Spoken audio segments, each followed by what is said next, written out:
Guarantee ಯೋಜನೆಗಳ ಬಗ್ಗೆ ಕೈ ಶಾಸಕ ಗವಿಯಪ್ಪ ಅಪಸ್ವರ ವಿಚಾರವಾಗಿ ಯಾದಗಿರಿಯಲ್ಲಿ ಸಚಿವ ಶರಣಬಸಪ್ಪ ದರ್ಶನಾಪುರ ಹೇಳಿಕೆ ನೀಡಿದ್ದಾರೆ. ನೀವು ಅವರಿವರ ಮಾತ್ಯಾಕೆ ಕೇಳ್ತೀರಾ? ನಮ್ಮ ಸಿಎಂ ಅಧ್ಯಕ್ಷರು, ರಾಷ್ಟ್ರ ಅಧ್ಯಕ್ಷರು ಅವರ ಬಗ್ಗೆ ಪ್ರಶ್ನೆ ಉದ್ಭವವಾಗಲ್ಲ ಅಂತ ಹೇಳಿದ್ದಾರೆ. ನಾವು ಹಿಂದೆ ಸರಿಯಿದ್ದರೆ ತಪ್ಪಿತಸ್ಥರ ಸ್ಥಾನದಲ್ಲಿ ನಿಂತೀವಿ. ಕಾಂಗ್ರೆಸ್ ಪಕ್ಷ ಆ ಕೆಲಸ ಮೊದಲಿಂದಲೂ ಮಾಡಲ್ಲ.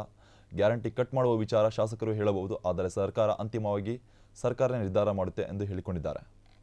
ಕಾಂಗ್ರೆಸ್ ಪಕ್ಷ ಮಾಡಿಲ್ಲ, ಏನ್ ಹೇಳ್ಯದ ಅದು ಮಾಡಿ. ನೀವು ಅವ್ರಿವ್ರ ಮಾತೇ ಕೇಳ್ತೀರಿ. ಮುಖ್ಯಮಂತ್ರಿಗಳು, ಪಕ್ಷದ ಅಧ್ಯಕ್ಷರು, ರಾಷ್ಟ್ರೀಯ ಅಧ್ಯಕ್ಷರು ನಾವೆಲ್ಲ ಕೂಡ ಅದ್ರ ಬಗ್ಗೆ ಪ್ರಶ್ನೆನೇ ಉದ್ಭವ ಆಗೋದಿಲ್ಲ ಅಂತ ಹೇಳ್ಯಾರ. ಯಾಕೆ ಒಂದ್ಸರ್ತಿ ಮಾತು ಕೊಟ್ಟ ಮ್ಯಾಕ ಇಂಪ್ಲಿಮೆಂಟ್ ಮಾಡಿದ ಮ್ಯಾಕ ನಾವು ಹಿಂದೆ ಸರಿದ್ರೆ ತಪ್ಪಿಸ್ತರ ಸ್ಥಾನದಾಗ ನಿಂತಿರ್ತೀವಿ. ಆ ಕೆಲಸ ಮೊದಲಿಂದ ಕೂಡ ಕಾಂಗ್ರೆಸ್ ಪಕ್ಷ ಮಾಡಿಲ್ಲ. ಏನ್ ಹೇಳ್ಯದ ಅದು ಮಾಡ್ಯಾರ. ಬಿಜೆಪಿದವ್ರು ಈಗ ವಕ್ಸ್ ಬಗ್ಗೆ ಅವರು ಸ್ಟ್ರೈಕ್ ಮಾಡ್ಲಕ್ಕೈತಾರ.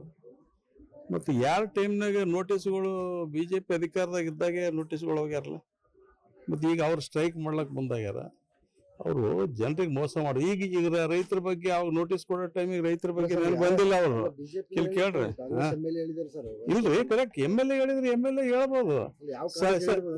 ಸರ್ಕಾರ ತೀರ್ಮಾನ ಮಾಡ್ತದ, ಸರ್ಕಾರ ತೀರ್ಮಾನ ಮಾಡ್ತದೆ. ಹೇಳದಂತ ಅಂದ್ಬೇಕು ಅದು ಇಂಪ್ಲಿಮೆಂಟ್ ಮಾಡ್ಬೇಕಂಬುದು ಎಲ್ಲಿ ಇಲ್ಲಲ್ಲ. ನೋಡ್ರಿ, ಇಲ್ಲ ಕೇಳ್ರಿ, ಯಾವುದು KKRD ಸಾಧ್ಯನೇ ಇಲ್ಲ.